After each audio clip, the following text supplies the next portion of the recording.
itu ya kita sampaikan bisa 9 titik gitu ya. Jadi tidak benar kalau 9 itu kan, karena minimal macam-macam, ada yang 5, 7 dan 9 kan.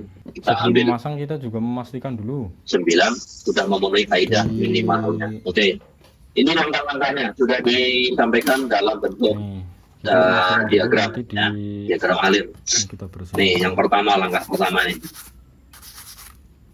Confirm to kita pastikan dulu pre-entry consideration ya. Jadi identifikasi bahayanya apa kalau kita masuk ke dalam tangki itu ya kan? bekerja. Oh, tangki itu misalnya bekas uap racun ya kan. Kemudian dan di tangga izin atau tidak, nah itu identifikasi ya. Kemudian isolasi ini artinya tangki itu benar-benar terpisah ya. Jadi tangki itu misalnya masih ada kan tangki itu kan terhubung dengan tangki yang lain ataupun pompa. Nah di situ ada valve-nya. Nah itu pastikan juga dengan pihak kapal bahwa itu tangki sudah diisolasi ya. Jadi terpisah, sudah ditutup semua keran-kerannya. Nah kemudian sama ini atmospheric control and ventilasi. Nah jadi jangan pernah masuk ke dalam tangki yang tidak berventilasi, fan-nya tidak nyala, sangat-sangat berbahaya ya. Kita bisa pusing, kemudian kita bisa jatuh ya. Tahu di dalam tangki itu tinggi dan di situ materialnya keras, jadi kita bisa terpelanting dan sangat berbahaya ya. Oke. Jika perlu nih, pre-entry atmospheric testing. Jadi biasanya kapal itu punya alat tes ya. Biasanya kalau sulfur ya, kalau ada sulfurnya itu sangat membunuh ya. Jadi pastikan kalau ada sulfur itu pakai punya sulfur tes ya. Nah ini yang sangat penting, standby personel. Jadi harus ada personel yang di atas orang kapal ya. Itu standby setiap kita masuk bersama orang kapal yang lain ya. Jangan sampai kita masuk duluan, itu aja intinya ya. Jadi kalau ada bahaya biar mereka dulu. Kemudian ada illumination atau penerangan ya. Kemudian ada PPE ya, ada helm terjaga dari benturan dan sebagainya. Nah yang terakhir adalah permit entry ya. Jangan sampai kita masuk tidak diizinkan oleh pihak kapal. Kalau terjadi kejadian, pihak kapal akan angkat tangan, ya. Tidak bisa dituntut hukum, ya itu ya. Jadi harus ada permit entry. Jadi kapal sudah bertanggung jawab ketika ada tamu orang lain yang masuk ke dalam tangki, ya, gitu. Oke, kemudian pada saat kita masuk ke dalam tangki, ya, ini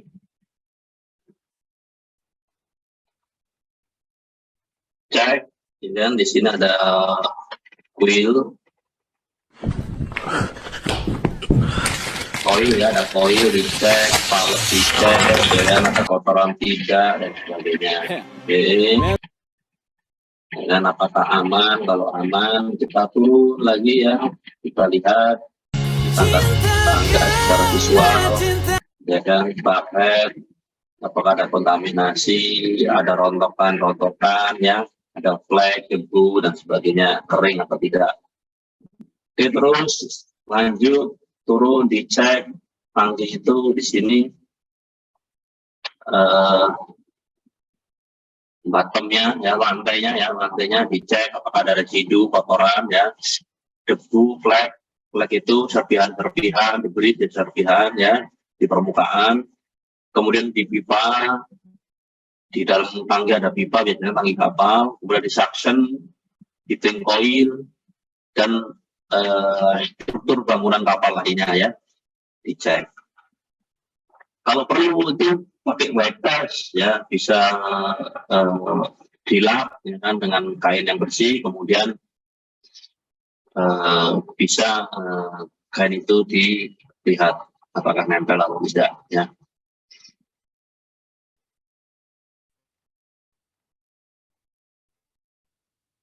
Kemudian kalau coatingnya rusak dan sebagainya. Nah ini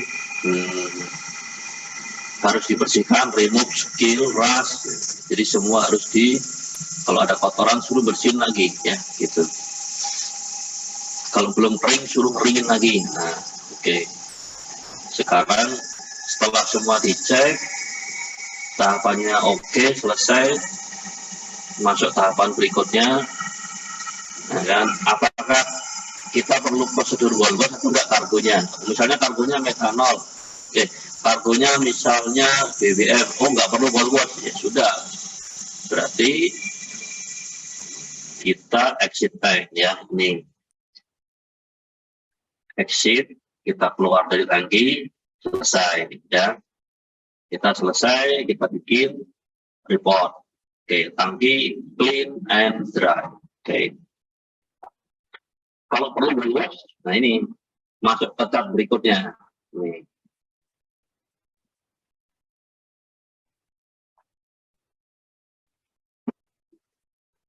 Nah, pastikan sebelum di wall wash itu clean and dry ya. Jangan sampai tidak clean and dry. Nah, ini nih. Do not perform wall wash testing on wet tank. Jadi tidak boleh kita ambil sampel wall wash itu di dinding tangki yang basah ya. Nggak boleh. Oke. Ini nggak boleh. Instruksikan kepada personel kapal untuk bersihin lagi ya. Gitu. Oke, setelah itu kalau sudah bersih, kering, kita lakukan wall wash. Wall wash itu ada dua metode, ada yang panel, ada yang bladder. Kalau yang bladder itu pakai kertas, kemudian disemprot, ditempelkan, terus dimasukkan ke botol. Kalau yang panel itu cairannya dimasukkan ke dalam botol. Biasanya kita pakai yang panel ya. Kalau yang bladder ini agak rumit. Biasanya sampelnya nggak cukup, malah kurang untuk analisa. Kita pakai yang bladder, ya kan? Nah, di sini tadi kalau di bawah 500 kubik, 5 titik, 7 titik, 9 titik, oke.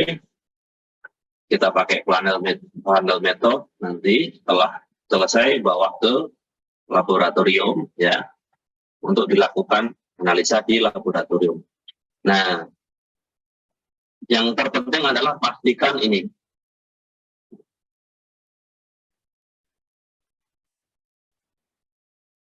Nih.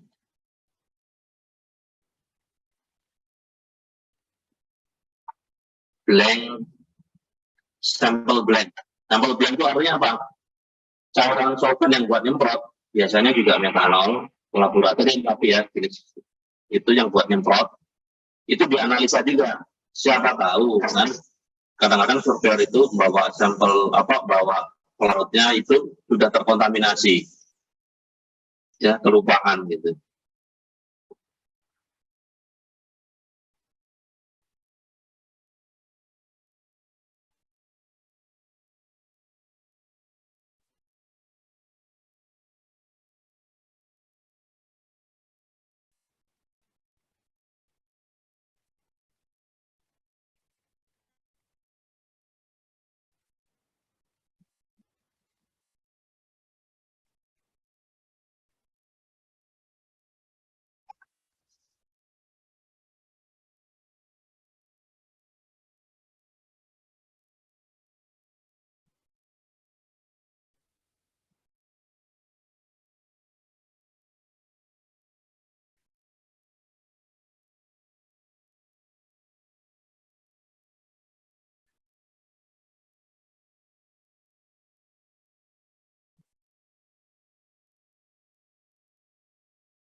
Sorry, saya lanjutkan lagi. Nah, jadi tadi sampelnya biar apple to apple ya. Jadi yang dimaksud blank sample itu adalah pelarut kosong ya, belum dipakai kita tes. Harusnya hasilnya 0 ya. Nah itu harusnya 0. Tapi kalau kita salah bawa pelarut, kadang-kadang ada hasilnya, ada misalnya 0, sekian chloride misalnya. Nah itu nggak boleh nanti. Oke, yang kedua, jangan kita menyentuh dinding tangki yang akan kita, nah ini kan dinding tangki ya, dinding tangki yang mau kita semprot ya, ini jangan dipegang ya dengan tangan ya. Kalau dipegang dengan tangan, ini pasti ospek ya, karena tangan kita kotor ya, kita nggak boleh curang ya, nah, dengan orang kapal ya. Nih, jangan dipegang. Kalau dipegang pasti ospek. Karena kan kita cuma ngambil di dinding ini, ya kan. Ketika kita pegang, ini ospek, berarti kan kotor. Nah, bisa jadi kan tangki yang di sini kan sebenarnya nggak kotor ya. Nah, tangki sebelahnya ini nggak kotor ya kan. Cuma karena di ini kita pegang, itu jadinya ospek. Ya kan? Jadinya kesimpulannya kan kotor. Nah, ini botol ya buat nyemprot. Ini isinya cairan pelarut kuat seperti alkohol ya. Ini biasanya metanol ya, karena metanol itu pelarut kuat ya. Bisa masuk ke pori-pori. Nah, ini dipakai. Terus ini ada corong yang ditempelkan. Jadi nanti air cairannya ini turun mengalir ya. Nah, ini jaraknya ini kira-kira 1 meter ya, dari penyemprotan sampai ke tutup corong itu 1 meter gitu ya. Nah, ini bisa disemprot-semprot, kemudian jumlah sampelnya dikira-kira cukup untuk analisa di laboratorium ya. Biasanya ditanyakan ke lab dulu, butuh sampelnya berapa mili kan gitu. Oh, cukup 1/4 atau sekitar 50 mili, oke ya gitu. Nah, diambil dari masing tadi 5, 7 atau 9 titik ya. 1 titik pindah 2 titik. Nah, nanti hasilnya dipas ya. Misalnya kok lebih dari 9 titik ya boleh-boleh saja ya. Karena misalnya sampelnya ini masih kurang gitu ya. Ya juga kita cari titik lagi, nggak apa-apa. Karena itu minimal ya. Oke, itu. Nah, ini struktur tangki, ini dites apakah kering ya, kering atau ada minyak-minyak atau tidak. Ini juga dites pakai lap ya, apakah benar-benar bersih atau tidak. Oke, itu cleanliness atau tank inspection. Sekarang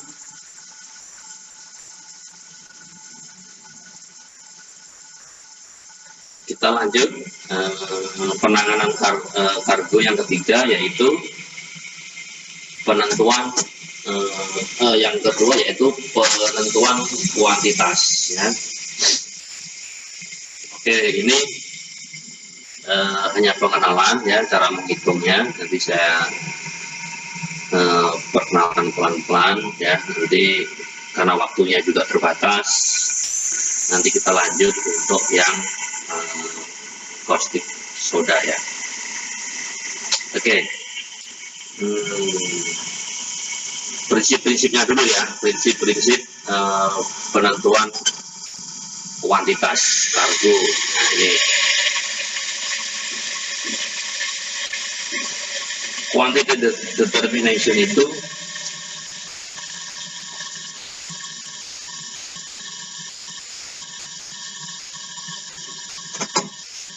apa saja hasil akhir penghitungannya. Yang biasa itu adalah volume standar ya. Ini dihitung volume standar, kemudian berat ya, itu. Caranya gimana? Caranya nanti ada formula atau rumus yang menggunakan tabel-tabel ya. Ada gist table, ada kalau minyak itu ASTM ya. Nanti kalau palm oil itu ada tabel density dari laboratorium ya, itu nanti kita hitung. Oke,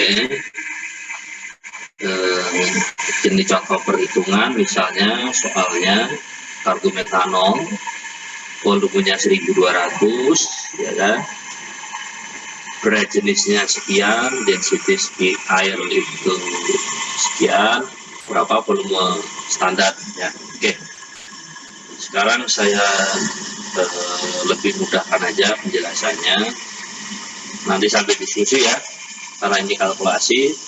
Karena ini juga kalau kalkulasi itu biasanya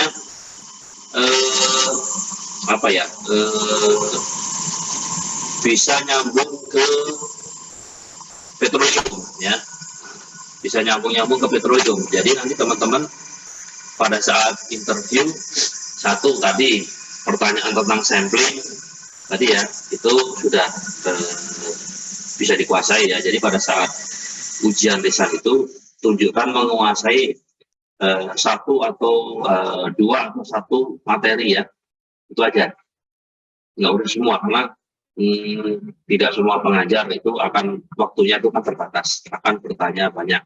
Nanti untuk engaging atau statik nanti juga kita diskusi, biar nanti kalau tanya bisa menjelaskan ya. Oke, ini saya share board aja biar diskusi.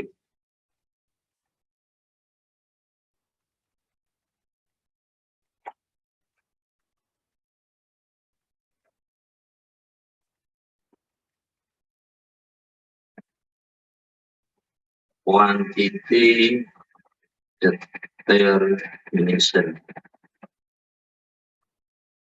penentuan jumlah kargo. Oke.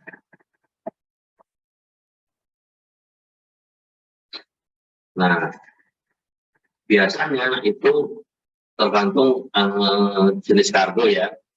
Kalau metanol ya, misalnya metanol ya, metanol itu apa, volume standar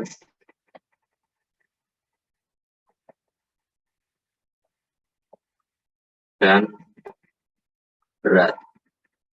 Nah, ini kalau untuk chemical dan sebagainya itu menggunakan satuan kiloliter dan metrik ton ya. Oke. Ini standar Prancis ya, SI itu singkatannya, standar internasionalnya mengacu ke Prancis. Kalau untuk petroleum ya, petroleum itu volume standar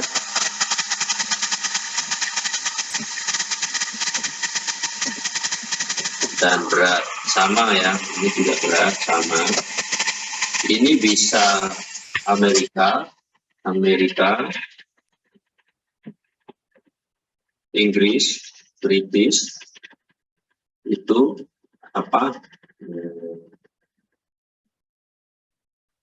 barrel ya, barrel standar berapa derajat. Oke, nanti saja sebenarnya barrel dan long ton ya. Kemudian Prancis ya, sistem Prancis atau Eropa ini yang SI atau SI sebutnya, satuan standar internasional, itu pakai metrik ton dan kiloliter. Oke. Nah, ada beberapa kargo ya, kargo lainnya itu hanya berat ya, berat. Oke. Dan volume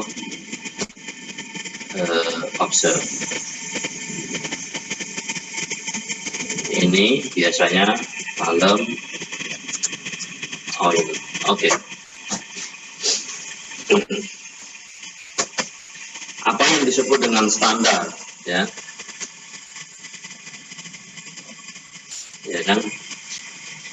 Ada volume standar, ya. Volume standar. Ya kan? Misalnya, misal ini kiloliter F15 atau kalau British barrel, ya gini ya, barrel F60 Fahrenheit, ya. Nah, kalau berat ada standar nggak berat terhadap suhu?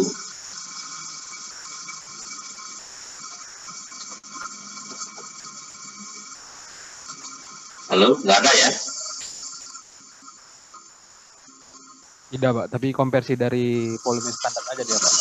Oke, ya, jadi kenapa ini yang teman-teman yang belum pernah ke lapangan, ya, kenapa volume itu harus ditentukan dengan standar, ya? Karena volume akan berubah karena pengaruh suhu, ya, suhu atau temperatur, ya.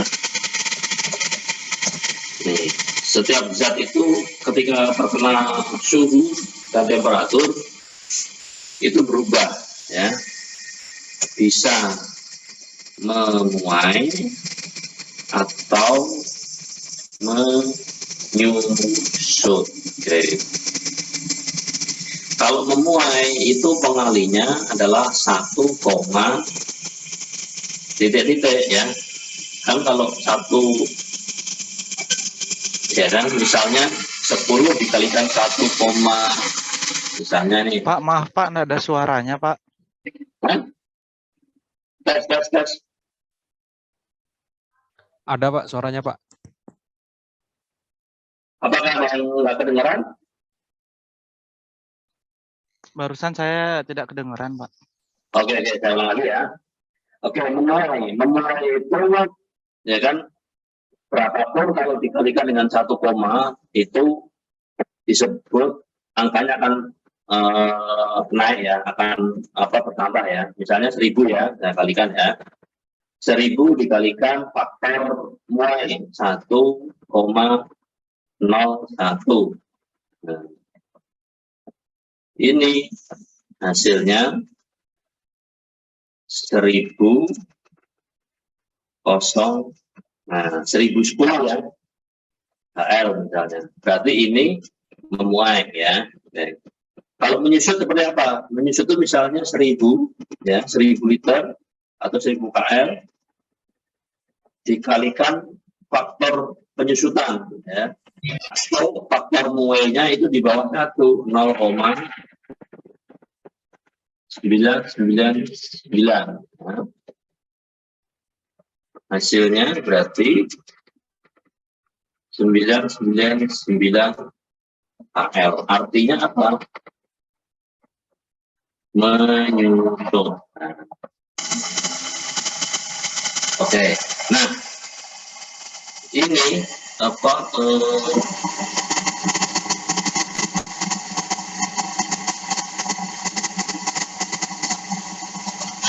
ya, faktor tadi, faktor muai, ya, muai yang 1,01, kemudian 0,99 itu disebut VCF, ya, volume conversion correction faktor. Nah, ini, nah seperti ini, ya. Ini jadi urut-urutannya nanti kalau kita sudah mendapatkan volume observe. Volume observe itu artinya apa? Volume hasil observasi ya. Observasi itu apa? Pengamatan atau pengukuran ya.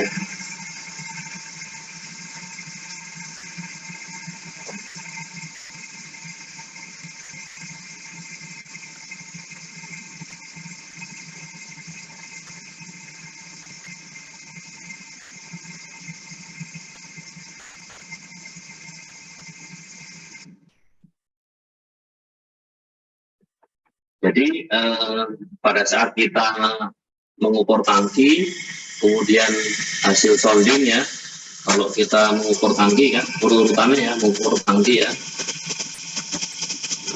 Nah, kan ini hasil sounding ya, hasil sounding. Terus koreksi meja ukur ya, meja ukur. Terus dibaca tabel tangki, dapat volume observe ya. Oke. Tentunya nanti baca tabel tangki ini ada faktor muai bejana ya. Ya, ini nggak saya bahas ya di sini ya. Itu karena adanya di materi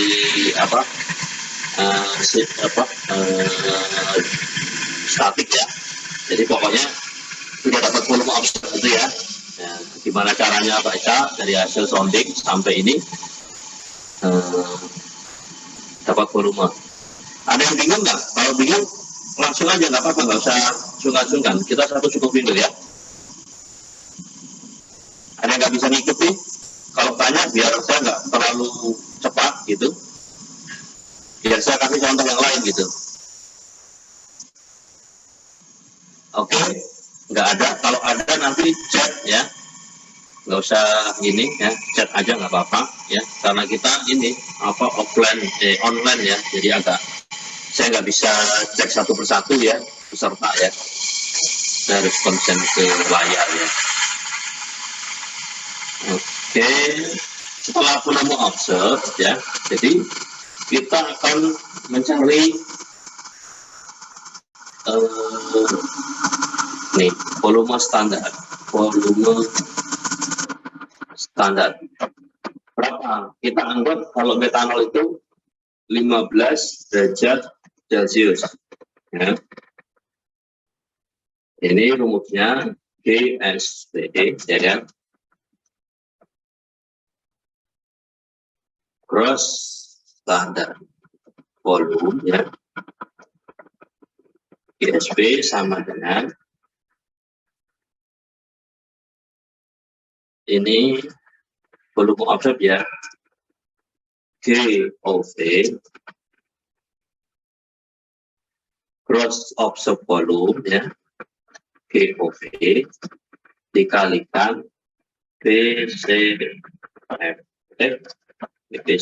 Nah, oke, ketemu GSV ya. Nah, setelah ketemu GSV kita hitung apa? Beratnya. Beratnya itu sama dengan weight sama dengan GSV dikalikan apa? Weight correction factor. Nah, ini aja ya. Sederhana sebenarnya. Jadi jangan terlalu bingung ya. Ini tahap pertama, cari GOV. Kalau ditanya gimana cara menghitung kuantitas kargo? Yang pertama kita cari gross observed volume. Nah, gimana mencari gross observed volume? Pertama kali kita mengukur tangki, Pak, gitu kan. Nah, kita menyonding. Yang disonding apa aja? Ya, tergantung jenis kargo, ya. Misalnya petroleum ya. Kalau petroleum itu pasti apa? Level cairan, ya kan? Kargo. Nah, level kargo aja ya. Level kargo. Nah, dan level free water. Nah, ingat ya. Kemudian setelah dapat hasil sounding dihitung dengan koreksi meja ukur, ketemulah GOP. Nah, ini penting.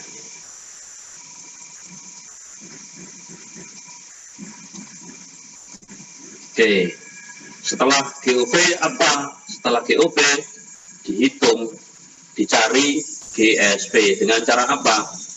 Dihitung ini volume correction faktornya. Nih. Kemudian setelah dapat GSP, kita hitung beratnya. Dengan apa? Dengan cara mencari weight convection faktornya. Ini sederhananya seperti ini. Kita coba balik lagi ya ke tadi.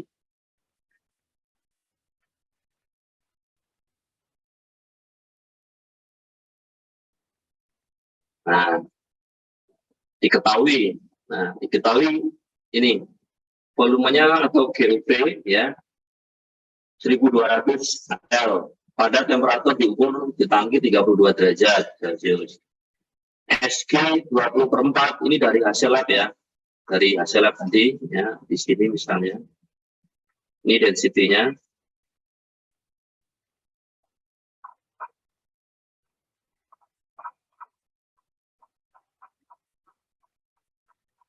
Ada yang 20/20, ada 20/4 ya, masing-masing pabrik beda ya.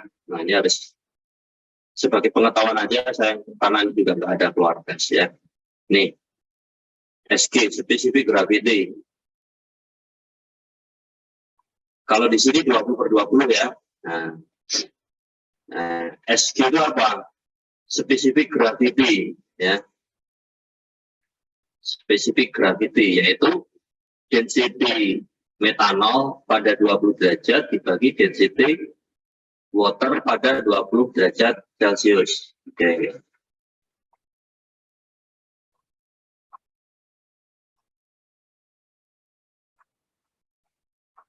Oke, makanya nanti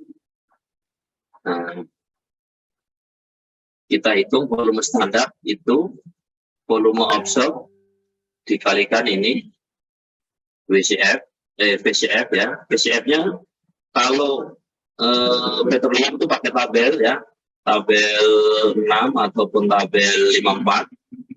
Tapi kalau metanol itu pakai rumus ya, ini rumusnya ya. Oke. Kemudian itu setelah itu dicari beratnya. Oke. Ini VCF ya, density 15 in air. Oke. Ini faktor-faktor koreksi metanol, koreksinya 116, 0,0116 ini artinya setiap 1 derajat terjadi perubahan sekian, volumenya berubah sekian liter, mililiter atau apapun ya, pokoknya berubah sekian ya. Tuh, ini metanol. Kemudian pada density sama, setiap derajat akan berubah 0,6. Ini tabel koreksi konversi density 15 ke vakum ke Nair. Ini kalau di petroleum tabel 53. Ini temperatur air, fresh water ya, air ya, water. Density-nya pada 4 derajat itu 9997. Oke. Perhitungan. Nah, metanol, volume SG 20/4, 7912. Ini data yang diketahui ya. Density air ini yang diketahui diberikan. Hitung volume 15 dan kilogram in air ya. Oke, nih. Pertama-tama kita mencari density in air dulu misalnya ya, density. Dari SG 20/4, ini kan density metanol 20 derajat dibagi density air 4 derajat ya. Ini 4 derajat ya. Nah, kita lihat density metanol itu kan 7912 tadi ya. Jadi kalau nyari density 15 kan dibalik. Ini dikalikan ini ya. Ini. Nah, kalau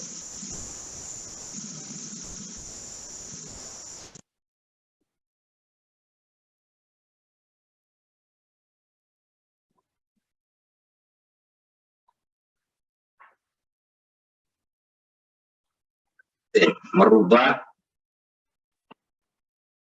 SG ke density ya. Oke.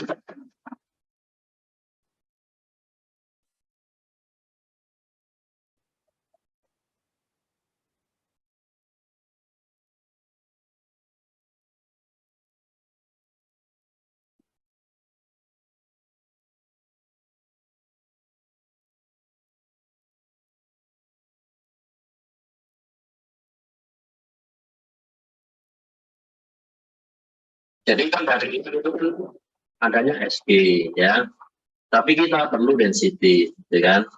Kita perlu density 15 ya, karena volume standarnya volume pada 15 Celcius ya, makanya harus kita rubah ke density 15. Oke, SG 20/20 tadi artinya ini density metanol 20 derajat dibagi density water 4 ya, 4 derajat Celcius. Ini sorry, ini 4 ya. Dari itu 4. Oke. Jadi density metanol 20 derajat Celcius sama dengan SG 20/4 ya, yang dari soal dibalik ya, dikalikan density water 4 derajat Celcius. Bisa dipahami ya? Nah, ini bisa dipahami. Kita balik lagi.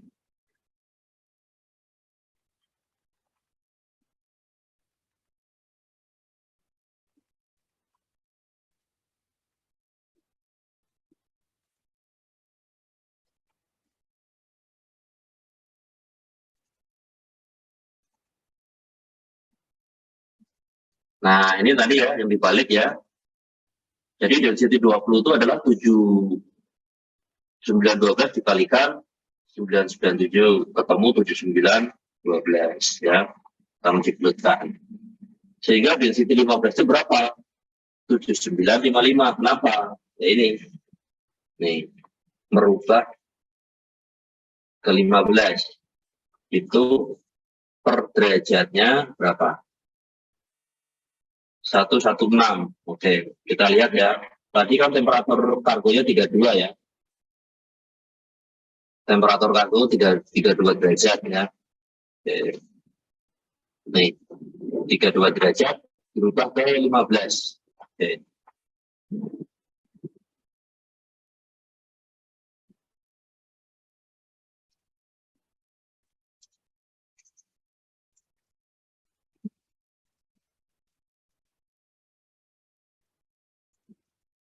PCF dari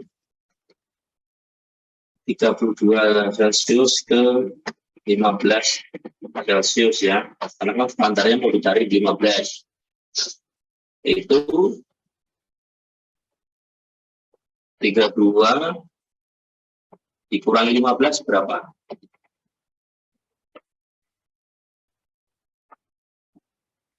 17, Pak. 17 ya. Oke, 17 derajat ya. Derajat. Nah, 17 ini dikalikan faktor mulai tadi 0,00 kalau nggak salah 16. 16 ya. Oke. Yes, ya. Nah,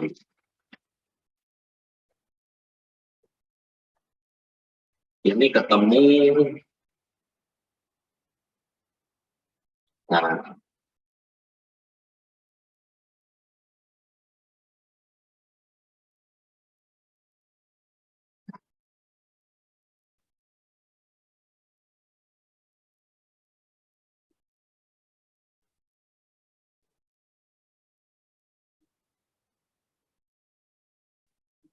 nolnya 2, sorry.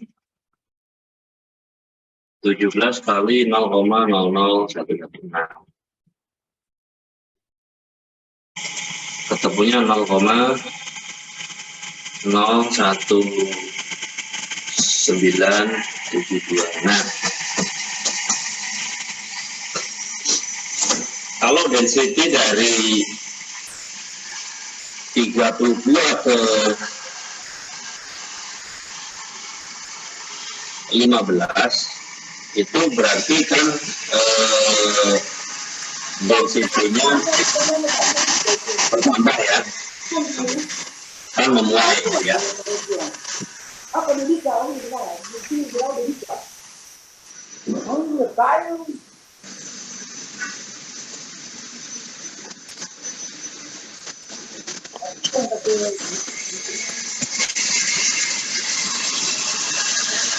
Oke.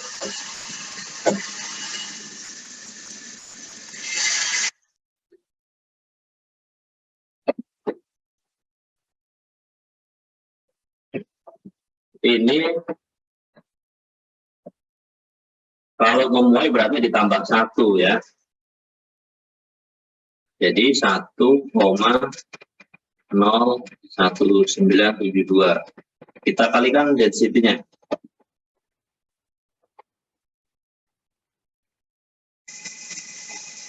Density 20 tadi ketemu tidak berubah ya, density 20 itu 7912 ya.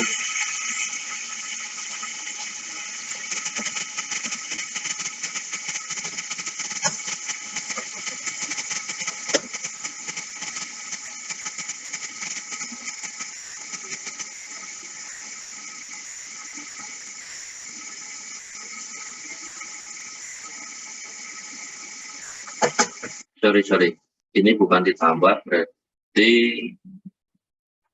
Dikurang ya Pak? dikurang ya.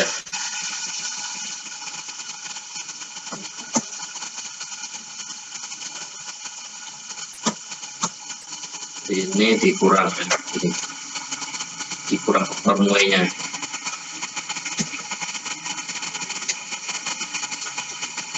Nah gini ya.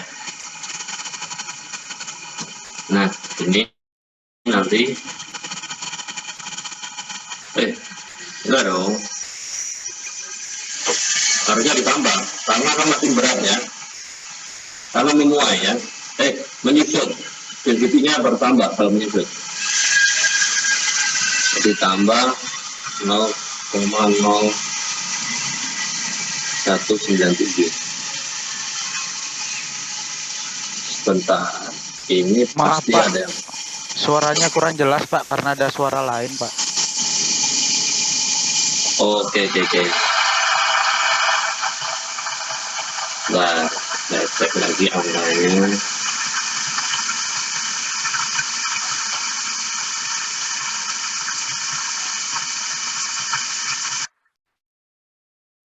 Satu plus 17 kali 0,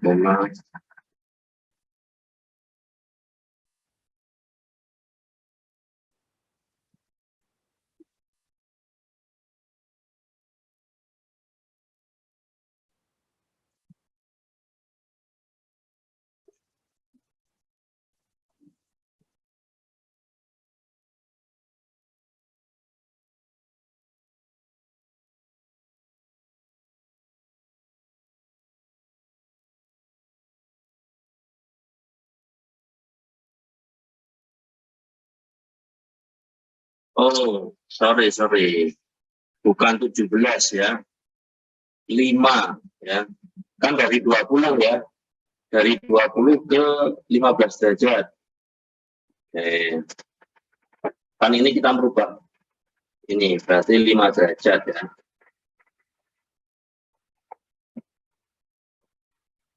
5 kali 0,00. Oke.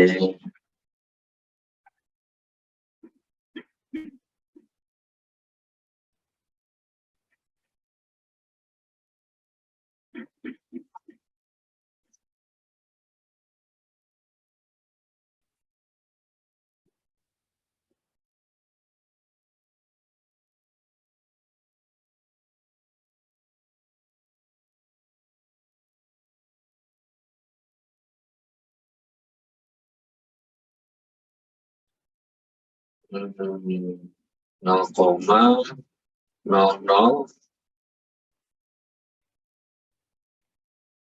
kali 5, oke, ditambah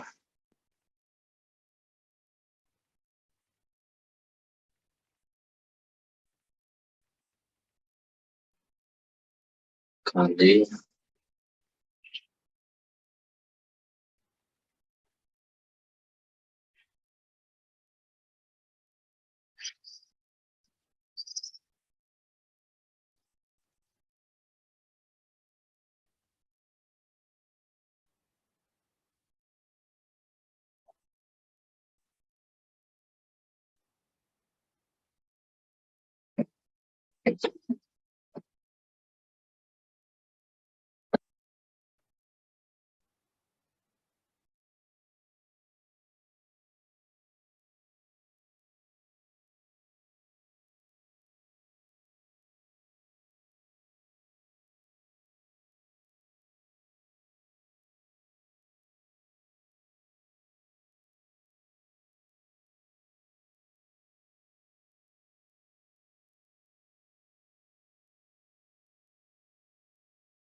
oke.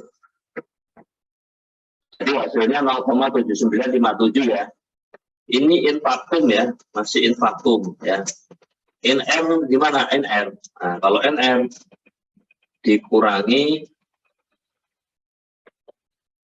0,0011 ya, ketemu 0,7955. Oke, ini ya.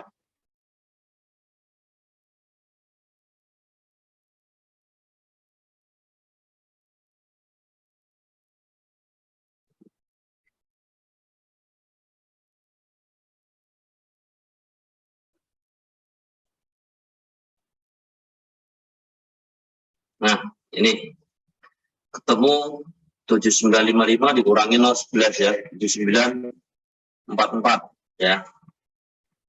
Nanti coba dicek lagi ya, pokoknya saya salah ya ngitungnya ya. Oke, itu merubah density. Sekarang DCF-nya, nah ini 116. Oh, salah, sorry, saya salah. Ini bukan 116, tetapi karena density itu berat ya, itu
ya ini.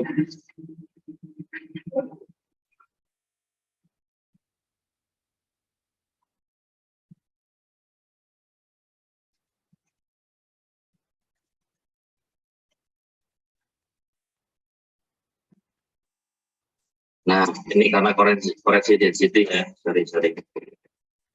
Ketemu 55 in vakum, ketemu 4 in air ya.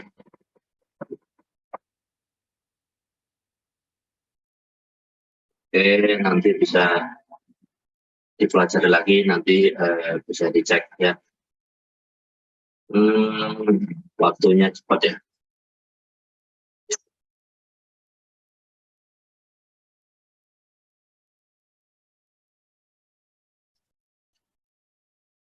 Oke, ketemu density, kemudian PCF-nya dihitung ya, pakai rumus ini PCF, nanti dicoba ketemu rumus standar. Oke. Saya cukupkan ya, takutnya nanti waktunya nggak keburu ya. Kita lanjut ke produk yang lain, yaitu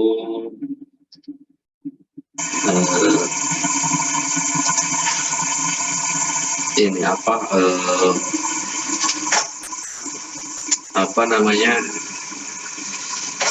caustic soda ya, biar waktunya terbagi-bagi. Nanti saya pengennya di akhir itu banyak sesi ini ya, sesi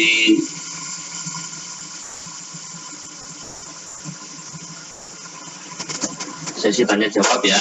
Nanti bagi yang ngulang itu coba share pertanyaan-pertanyaannya biar teman-teman itu bisa terupdate. Nanti saya bantu kasih solusi jawabannya, jadi nanti biar bisa lulus ya. Oke.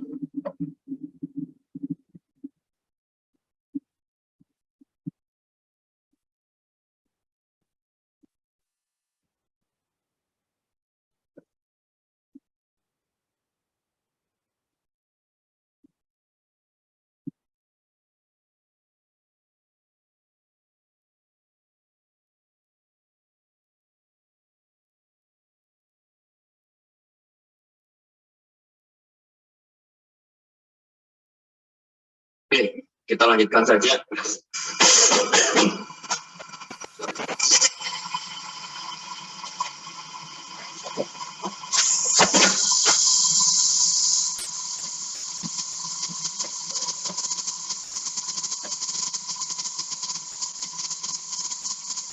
Caustic soda ya, kita lanjutkan. Nah, sampai jam 12, nanti biar ada waktu istirahat ya, teman-teman juga istirahat. Nanti yang kedua teori sebentar, nanti bisa tanya jawab, latihan soal ya, sharing-sharing, boleh statik, dynamic ya, sampling dan sebagainya ya.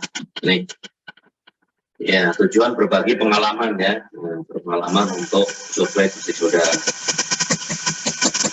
Ruang lingkup, pengenalan umum caustic soda, potensi bahaya dan alat keselamatan diri, alat angkut, sampling, tank inspection, kemudian menghitung. Nanti menghitung bisa dipelajari aja. Tadi prinsip-prinsipnya juga hampir sama ya, nanti bisa diulang-ulang. Nanti kita fokus ke diskusi tentang cat di API ASTM aja, nanti biar teman-teman pada saat interview bisa ini. Suaranya sekarang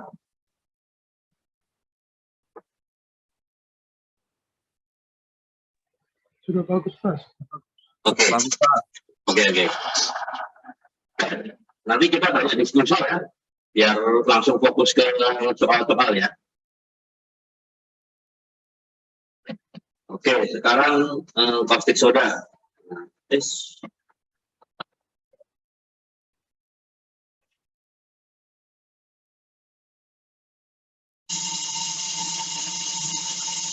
Proses pembuatan, ini rumus kimianya NaOH ya, atau disebut dengan soda api ya. Kenapa disebut soda api? Karena kalau terkena kulit bisa melepuh seperti kulit terbakar ya.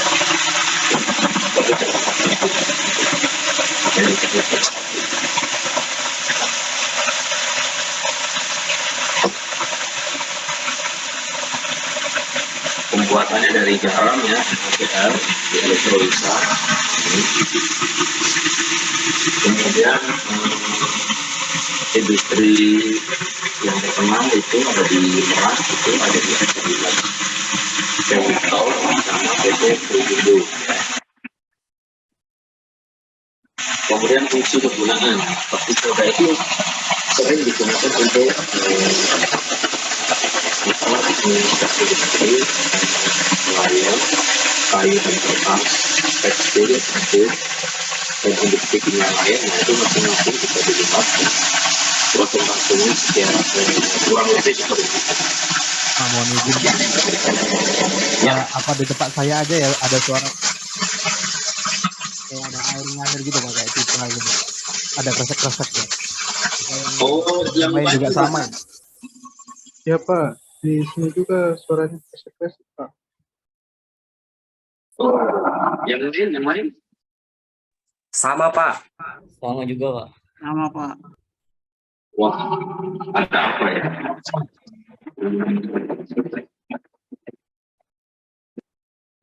Atau saya cari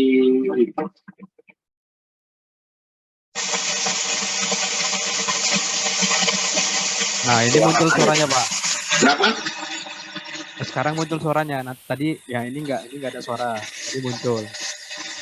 Oh, iya, tetap jalan. Ini saya mungkin memang harus di IT ya, nggak bisa di sini. Nah, oke, saya tonton aja nggak apa-apa ya. Baik Pak. Oke, ini kurang lebih seperti itu. Kami sempat tadi ya, untuk soda itu bisa melunakkan kayu ya, jadi untuk membuat bubur kertas ya. Jadi nanti jika kayu yang keras itu lignin itu nanti kalau direndam dengan caustic soda akan larut ya. Jadi bisa dibayangkan ya, kayu larut ya, jadi teman-teman bisa jadi kayu aja larut ya. Terus apalagi kena tangan, kuku, mata, dan mata sangat berbahaya ya. Sehingga harus waspada ya. Tuh. Ini, nah ini di penyimpanan gambar itu yang putih itu ya. Itu penyimpanan gambar, kemudian cairan itu bahaya, tapi korosif ya, sangat korosif. Kemudian tidak mudah terbakar, aman ya, tapi korosif ya. Besi itu hancur ya. Kemudian bahaya kesehatan, luka bakar, mata hati-hati, ini bisa menyebabkan kebutaan karena lapisan mata bisa terluka ya. Kulit bisa luka terbakar nah itu saja. Jadi kalau terkena kulit segera dibilas ya, pastikan aman ya kalau kerja. Kemudian keselamatan ini pakaian kerja lengan panjang, maksudnya dia kulit terlindungi. Jadi yang kena pertama kali itu baju ya, helm untuk menghindari benturan. Nah, sarung tangan pastikan tidak bocor ya. Kalau bocor nanti terendam di kukunya bisa melunak ya, jaringan kuku yang pasti bisa lunak, bahaya ya. Kemudian kacamata pelindung ya kan, harus dipakai terus ya. Pelindung muka biar nggak ketimpa di muka kalau kena kulit nanti takutnya sayang ya, kena kulit ganteng-ganteng kan, nah itu bisa pecah ya. Sepatu safety dari karet, kalau sepatu yang safety kulit sayang ya, kalau kena caustic nanti bolong ya. Oke, ini contoh alatnya.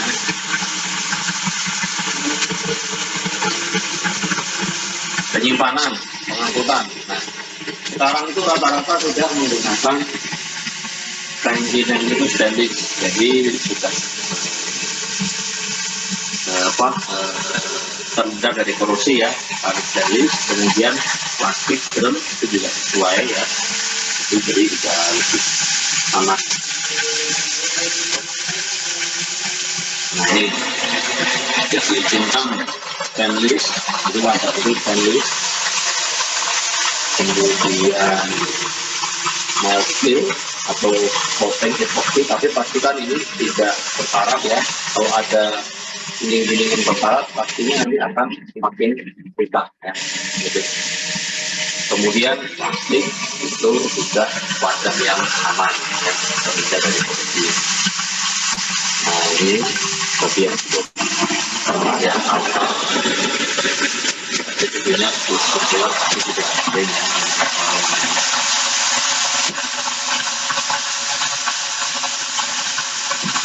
Tangki penyimpanan rata-rata dari stainless steel ya, lebih aman gitu. Ataupun epoksi ini dirawat. Nah ini tangki kedua ini ya. Pastikan kalau kita survei di atas ini ada spread water ya, ada keran air untuk bilas ya. Karena kalau kita kecipratan itu kena tangan atau apa, kita berbilas di atas, jangan berbilas di bawah, nanti berjajaran ya. Gitu.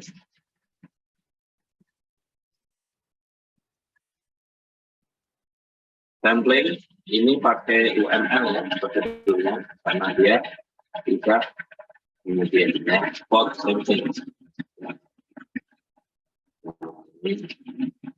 Tambah. Nah ini alat untuk UML ya, jadi ini terbuka, kalau ini tidak seperti dan tidak bisa, kalau beberapa cairan dia bisa apa kebuka, kalau tidak langsung pastikan setelah kita melakukan sampling itu ditulis nama kargo, aplikannya siapa, klien apa, kliennya, timbernya dari tanggal berapa, cara dan saat pengambilan, apa waktunya, tanggal pengambilan, nama pengambil sampel ya. Pastikan ini identitas, jangan sampai ditumpuk-tumpuk nanti kita lupa ya, topeng balik-balik dengan kita. Ini analisa di laboratorium, ada apparel, pengantaran kebersihan, kemudian kandungan besi, karena korupsi tadi ya, kemudian tentang yang dua juga, kemudian penanganan dan pemeriksaan kami kapal, pemeriksaan alat kargo, dari serial kargo pastikan kita jenis minyak dan oli. Kalau kelas kargonya minyak dan oli, harus kita pakai. Gimana caranya? Ya tadi harus dari manifold diambil sampel, kemudian ujung pipa atau drip line ya, orang menyebutnya drip line itu disebut sampel. Kemudian masuk ke tangki itu diambil satu mata kaki atau orang menyebutnya one foot sampel ya, sampel atau foot sampel. Diminta tidak diminta, kalau kita ketemu laskar dunia oli pastikan dokter melakukan ya, itu standar kebiasaannya. Sampai langsung dibuat begitu masuk tangki pertama, warnanya langsung terus ya. Kalau kita ada gangguan warna kuning ya, itu nanti pasti dokter bom ya.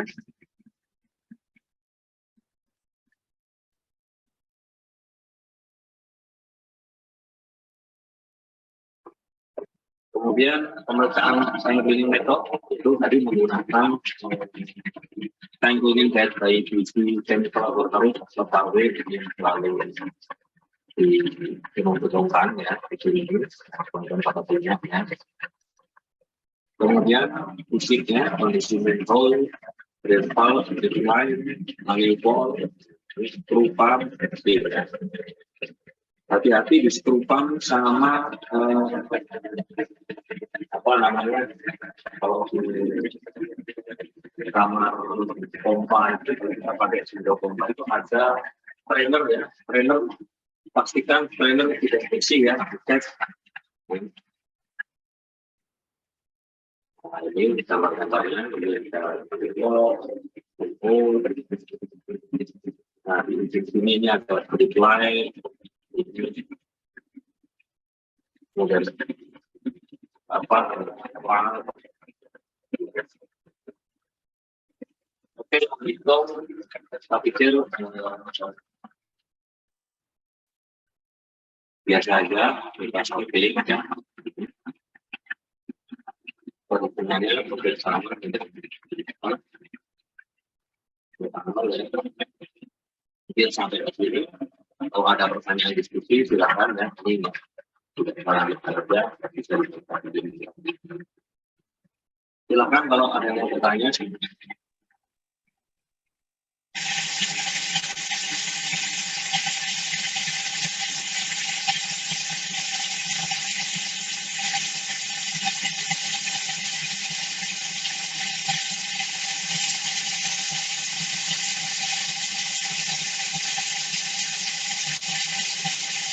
Mumpung masih ada waktu 10 menit. Kalau nggak ada, kita break nanti masuk jam 1 ya. Terima kasih. Silakan teman-teman break dulu.